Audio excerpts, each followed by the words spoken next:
And welcome back. He was teased and bullied as a child, then put himself through years of self-abuse, from bulimia to thoughts of suicide. Now, Mark Cuban's little brother, Brian, claiming victory in his book. It is called Shattered Image. And it's a remarkable story and some things in there that you've never really talked about publicly. Now, you talk to parents all the time about things like bullying and about body image. Sure, but I didn't even come out that I had been bulimic until 2008. No one knew. My brothers didn't know. My family didn't know, because there's just so much shame with the guy talking about body image in general. You know, no guy's going to say, I feel fat, you know, to someone else. But you grew up as an overweight kid. You were teased. You were bullied as a did. result of that. That's probably unfortunately, pretty common still. It is. It's just the way it's distributed. You know, there was no internet when I was going through it, but I had a difficult relationship with my mom.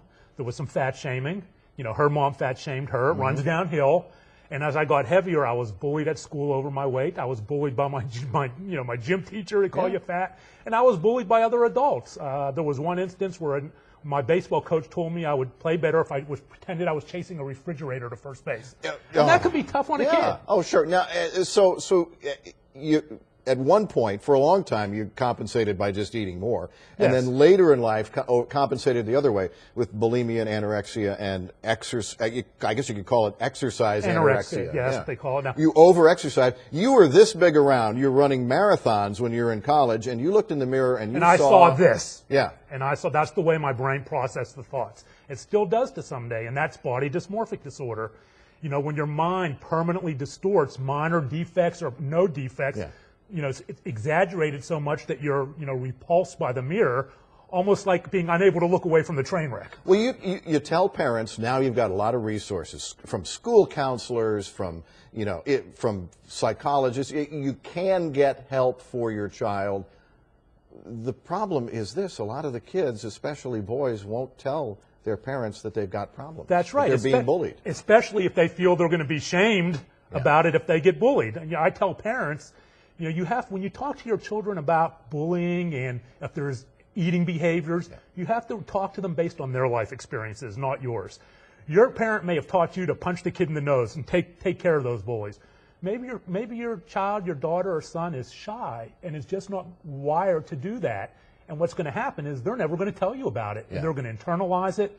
And the next thing you know, somewhere in life, it may pop up or it may not, in unhealthy ways. You talked about, you know, your grandmother fat shaming your mother, fat shaming you, and that going downhill. But your grandmother and your mother also had some emotional baggage of their own. Absolutely. And is that something where it was genetic that you were going to have some issues? I think there's I believe absolutely there's genetic predisposition to be a certain way.